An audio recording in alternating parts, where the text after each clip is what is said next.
I'm Avery Davidson. Thank you for joining us for This Week in Louisiana Agriculture, the only TV show bringing Louisiana farmers and consumers together every week. In the kitchen at Commander's Palace, you'll find a new executive chef under the big white hat, and for the first time, this top spot belongs to a woman. TWILA's Jennifer Finley takes us to New Orleans to visit with Meg Bickford and owner T. Martin to learn more about this next chapter at Commander's.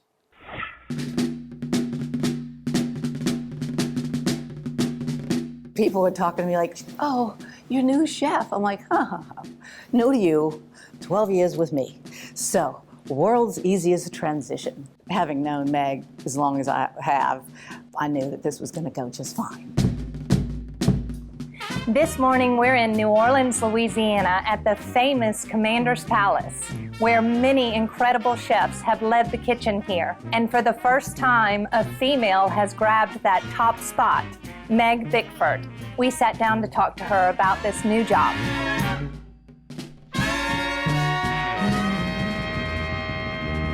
Chef, I'm so excited to be here with you and talk to you today. Can you tell me a little bit about where we are and what's going on with this chapter? Well, Commander's is in a great place right now. This city is booming with business and excitement. People are out, people are seeing music, and they're definitely dining in restaurants, which is awesome. I mean, our locals are very active right now, and we're starting to see tourists come back into the city, which is fantastic. So Commander's is booming, and we're right here to welcome all our guests that we've missed for so long. She's our first chef ever from here. From Louisiana. From New Orleans. She's really born and raised around here and in the environs. So, okay. One parent from New Orleans, one parent, more Cajun. So she's kind of Cajun Creole mutt, I call her, which is perfect because Commander's Palace is where Cajun Creole crashed. But I think of her as like the love child of Ella Brennan and Paul Prudhomme. And I'm just sort of her older sister. She's perfect for us. You yourself are also a mom. Yeah. It's a lot going on, but it's really inspirational. Well, thank you. It is a lot going on. And, I have really, really good days and I have really hard days, like any mom. Right. I'm fortunate to work in a place where my personal time is very important to other people as well. We all try to respect each other in that way. I do get days off. I'm not here 7 days a week, and I've got a great team that allows that to happen. So I'm incredibly busy building a team, which is incredibly exciting, just to make this new chapter of Commander's. I've wanted this job for a very long time, but I thought that it was, if at all possible, years and years away. So to be sitting here right now today, every day I remind myself how lucky I am. Chef Meg is really bringing some great dishes. If you just scroll through the restaurant's Facebook page, your mouth will water, like when I saw the new Marseille to Morocco entree. To learn more about Chef Meg or Commander's Palace, visit our website at twilatv.org. The LSU Ag Center also has some outstanding women leading the way. In this faculty spotlight, we meet Ashley Edwards and learn about her work with livestock extension agents and producers across central and northern Louisiana. The biggest thing that appealed to me about this position was the ability to work with livestock producers and hopefully provide a more direct impact on the livestock industry here in Louisiana. I get to work with beef cattle, I get to work with sheep and goats, whatever it may be, and work with those producers. I'm Ashley Edwards. I'm an assistant extension agent and coordinator for livestock programs in the central, northeast, and northwest regions. My job it's very diverse. I do a lot of different things. The primary component of it is to work with livestock agents throughout those three regions to make sure that we are improving old programming efforts such as like our Master Cattlemen and courses like that, but then also developing new programs like our Beef Brunch Educational Series, Beginner Cattlemen, and even a heifer development program that's coming up soon. Outside of that, I work directly with producers. If they have questions, I do get to go on farm calls, and I get to work with 4-H kids as well. In Louisiana, we are primarily a cow-calf state if you're talking in terms of beef cattle production. It's a big component of our state. We have over 11,000 people that actually own beef cattle. What we do is we work to get information out to those producers to help improve their production operations, help improve their overall herd profit, sustainability, and we get research-based information out to them as it becomes available. So I began with the Ag Center in December of 2019. Initially, my thoughts were with this job, I'd be out in the field, we'd be doing all these hands-on demonstrations, hands-on field days, and then the coronavirus came in a few months after I started, and it really shifted my job. But it really gave me some extra strengths, and I think gave us as livestock agents a lot of strengths because we shifted things virtually. Hi everyone, and thank y'all for joining us for our Beef Brunch News Update. So over the past year, I've really adapted and learned to do videos. We've done virtual field days. We've started a YouTube channel. We're working on revamping our website. One of the big things that we've started is the Beef Brunch Educational Series. It's monthly webinars with livestock specialists and agents that come in and bring pertinent information to our beef cattle producers. We also have bi-weekly news updates, and those are on YouTube as well as in podcast form. So it's just been very interesting figuring out how to take some of our in-person programs, master cattlemen, master goat producers, some of those, and move them to a virtual format. On the plus side, now we're starting new programs that are both virtual and in person. So it's great. It's been a challenge for sure, but I'm very excited moving forward into the future. So I grew up on a cow-calf operation in Central Texas. I tell the story that my papa had a car seat in the ranch truck before my mom had one in her car. I grew up doing it. I grew up feeding cows, showing livestock, and so I always knew that I wanted to work in animal science.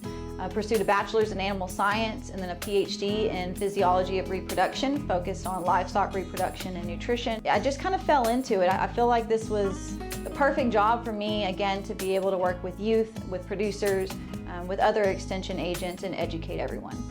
To learn more about Edwards and her work for the LSU Ag Center, head to our website at twilatv.org. Did you know there is an army invading Louisiana? Well, army worms are. Fields across the South are seeing a rise in this pest, and this week, TWILA's Neil Melanson takes us to Franklin Parish, where this unwelcome enemy is causing real damage. Entomologist Tyler Tolles is checking these fields for armyworms, and he doesn't have to check for long. These inch-long caterpillars are abundant in Franklin Parish in crops such as rice, corn, and soybeans. Some of the fields on station do mimic a lot of what we're seeing outside the station. We have a couple of fields that are worse than others. We have a couple of fields that aren't even touched. Really what it comes down to is which beans are the most lush, because that's where the moths prefer to lay their eggs, is in fresh green leaves like this. If we had armyworms out here, this is where they'd prefer to be feeding. This is where the moths tend to lay most of the eggs. Tolles says these invaders are due in part to the wet conditions much of Louisiana has faced this year. It's probably one of the worst years for fall armyworm that we've seen in a very long time. I'm not exactly sure why we're seeing such the large population that we're seeing this year. I don't know if it's because of the host that we have in the ecosystem this year. We've had a lot of rain. The environment's been really conducive for their explosion, and we saw it. It's not just crops that are affected. About 6 miles away, this pasture has been devastated by armyworms, in some places eaten down to the dirt. It's a double whammy for cattlemen who couldn't make hay because of all the rain, which then brought the worms. You lose your hay if you don't catch them very quickly, because as you can see from this field, overnight they can decimate a field. So it's a two-pronged thing. It costs you a little bit in time and chemical cost, and then it costs you because you don't have the hay to sell or feed. So as you can see around me, there's a lot of dry, dead grass, like the stuff you can right in front of me. And as you can see, it's all due to this armyworms. These little things right here crawling across this dead grass are responsible for all of this damage, impacting not only soybeans and many of the major crops grown in central Louisiana, but these pastures. And while it's hot and dry right now during the summer, it'll be winter when they really feel it, when all this field doesn't produce the hay that they normally get. Reporting from Franklin Parish, I'm Neil Melanson. Armyworms are so bad for our neighbors to the north up in Arkansas that entomologists are looking for special use of Intrepid, a pesticide, to control them on the state's rice crop. One scientist there said it's the worst outbreak he's ever seen of armyworms. Farmers and ranchers have not stopped doing what they do because of the pandemic, with the exception of in-person field days. Fortunately, that's changed for the Morehouse Parish Black Farmers and Landowners Association. As TWILA's Tammy Arender shows us, producers there got the latest crop research information and heard from the newly appointed USDA Senior Advisor for Racial Equality. see maybe 180. Look like it's almost at the dent stage. It's real close. Otis Hill is a farmer in Morehouse Parish, Louisiana. While farmers in South Louisiana have had too much rain, Hill says here in Bonita, Mother Nature has been more kind. We kind of blessed. We hadn't had too much, you know. It's been pretty timely. I think we watered this field maybe 3 times. It's been working out pretty good for us. Matter of fact, we got a little old rain yesterday, even though the corn is almost done. But we still got to water those soybeans. Hill is an active member of the Morehouse Parish Black Farmers and Landowners Association. He's also an assistant extension agent with Southern University. And each year, Southern partners with the LSU Ag Center to put on this field day. Give us another 7 to 10 days to be at full black layer, which is physiological maturity, and waiting for Mother Nature to dry it down for us so we put a combine in the field and turn this into money. What do people learn here? Why do it? Well, we're just trying to increase their knowledge about the different aspects of agriculture and inform the general public that we still have a few blacks that's out there that's doing a good job. We still have a few blacks in the profession because it has really narrowed it down over the last 30 years. We don't have that many black farmers anymore. So growers from all over Louisiana and southern Arkansas get the chance to hop on trailers and hear from researchers and agronomists about the latest news when it comes to growing corn, soybeans, and cotton. P.J. Haney is the president of the National Black Growers Council. Field days like this where we can bring the underserved community out to showcase the latest and greatest that agriculture has to offer are extremely important. The group also heard from the newly appointed USDA Senior Advisor for Racial Equity, Dr. Dwayne Goldman. Goldman fielded questions about the debt relief package for disadvantaged farmers. And we're starting to see that people are getting it and starting to see the social, economic, and just overall value of addressing this in a meaningful way, and we're starting to make some progress. In Bonita, I'm Tammy Arender for This Week in Louisiana Agriculture. Some $4 billion of the American Rescue Plan Act was allocated for debt relief for disadvantaged farmers of color. That money has yet to go out because of legal challenges. In Richland Parish, workers at Double M Farm started harvesting this year's corn crop. TWILA's Carl Wiggers caught up with Dustin Morris to discuss the early harvest and how important it is for rural residents to be on the lookout for farmers on the highways this harvest season. The rains haven't been huge everywhere, but the frequency of rains have been really high. You know, it's been a lot of rain. But we're not complaining about that from the irrigation standpoint. We've irrigated twice this year, and we're normally 6-7 times. So this has really helped us out a lot. And I think the crop's going to be good. I don't know that we'll necessarily set records, but I think it's going to be a very solid crop. I'm happy with what I saw yesterday, and if we can hold that all the way through, we'll be very happy. I just ask people to have a little bit of patience. You know, going 25 miles an hour for 2 minutes is not going to change your day. It's not going to change your life. But, you know, we try to be courteous and we try to give as much room as we can. There's just certain times that there's only so much room to give. And so just have some patience with us. You know, we'll get out of the way as quick as we can, and just, you know, be aware that all that's going on. These things are going slow, and when you're going 65, we're going 25, gaps happen fast. As you do see this slow equipment moving around, you know, understand that, I mean, we are out here making a living. There's no doubt about that, but we are providing for these communities the food. I mean, nobody physically eats this corn. Nobody physically eats these soybeans, but all of this is used to feed chickens, to feed cows. You know, there's all sorts of things that you go to the grocery store every day and buy that directly are fed and produced from the things we produce. Keep that in mind as you encounter us, that you know, it all comes back to the, you know, the end user. Morris farms corn and soybeans with his family in Richland and East Carroll parishes. We'd like to wish all of our farmers a safe and plentiful harvest as combines crank up across the state. Thank you for helping put food on our tables. Still to come on TWILA, we go back in time with a visit to the TWILA archives in our TWILA Boost. But first, we cool off with a snow cone in a brand new Ag Minute. Stay with us.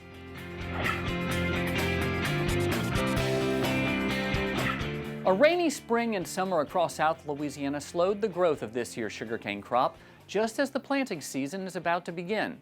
However, there is some good news for growers. As Craig Gautreaux tells us, farmers will have 2 new varieties available, and each show promise. While the calendar says the end of July, much of South Louisiana has already received a year's worth of rainfall. The lack of sun has this year's sugarcane crop running short, which is causing many farmers to delay planting. The crop is short. It's a little bit behind. We normally start planting at the end of July. We won't be planting much cane at the end of July this year. Delaying planting means less time to plant and prepare for the harvest, which is beginning earlier and earlier each year as acres expand. Collins Kimbeggs, sugarcane breeder for the LSU Ag Center, is excited about the new variety L14-267. It takes a lot of time and effort to develop a new variety. Plant breeding is like finding a needle in a haystack. It takes about 12 years to get enough information to release a new variety. Kimbeggs says L14-267 has good sugar and yields well, but it also has good disease resistance. Ag Center weed scientist Al Ozeron is examining different types of cover crops to improve growing conditions for the subsequent cane crop. These crops can be used to prevent the erosion of fertile soils. We have a lot of opportunities to lose soil. And if you lose just a dime amount of soil each year in 50 years, that's 2.5 inches of soil. Increasing acreage has this year's crop approaching 500,000 acres, with the harvest season to start in mid-September and last until early January. With the LSU Ag Center, this is Craig Gautreaux reporting. The USDA released another variety, HOC P14-885. That sounds like the title to a George Lucas movie. Anyway, it gives farmers another tool in their toolbox this planting season. It is hot in Louisiana and really across the country right now. While I'm no doctor and I don't play one on TV, I think I know just the thing to help us all cool off. Snowballs. This week, our friends at the Southern Food and Beverage Museum teach us about those sweet treats in a brand new Ag Minute. Hi, I'm Liz Williams, and we're talking about snowballs. So we're standing here by this snowball machine, and the snowballs really started when the Sicilians came between about 1885 to 1915. They had a practice of using a plane to shave ice, and then they would put homemade syrup on it and sell it on the street. So this is the mechanized version of that. So first you put your ice inside of this cavity, and then you push the ice against the blade, which is back here, and out comes the shaved ice, not crushed ice, into your cup. Then you pour your syrup on it, and it's ready to eat. It's really fast, really good, and perfect for a hot day in the summer. Now, I bet if you went by the Southern Food and Beverage Museum and asked really nicely, like pretty please, Liz might make you one when you visit. I don't know that, but it's worth a shot. So to plan your visit to SoFab, head over to our website at twilatv.org. Still to come on TWILA, we're traveling back in time to 2013 in a throwback of a TWILA boost. TWILA's Kristen Oakes-White is reporting for duty. Stay with us.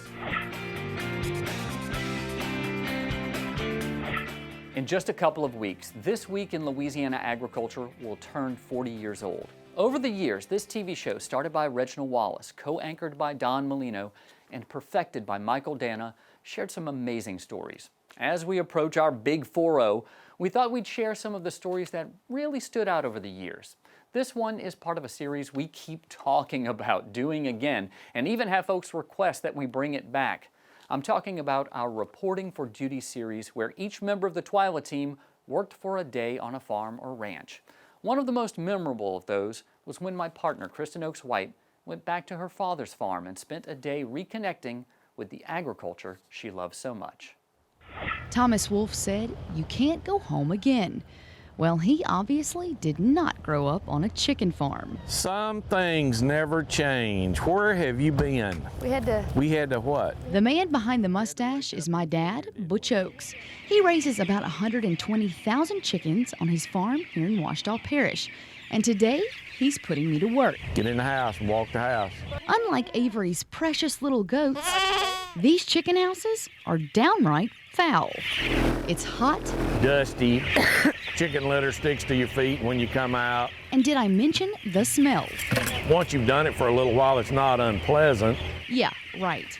This was not my first chicken rodeo. She'd come to the chicken house with me, and to get her to work, I'd promise her a new Barbie doll if she'd help me for a week in the chicken houses. And she was real good at it. Move!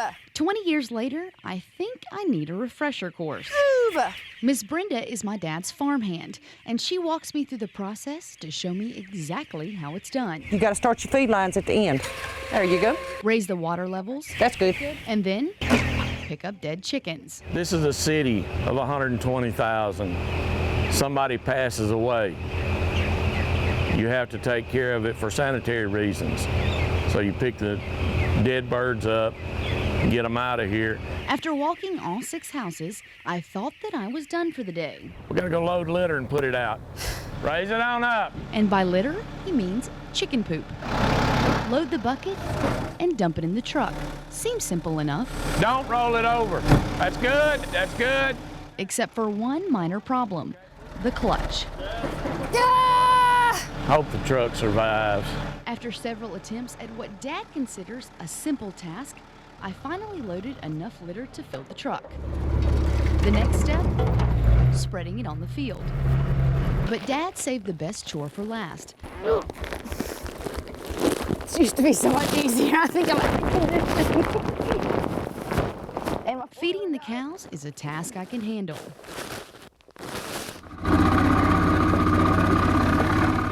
As long as I can remember.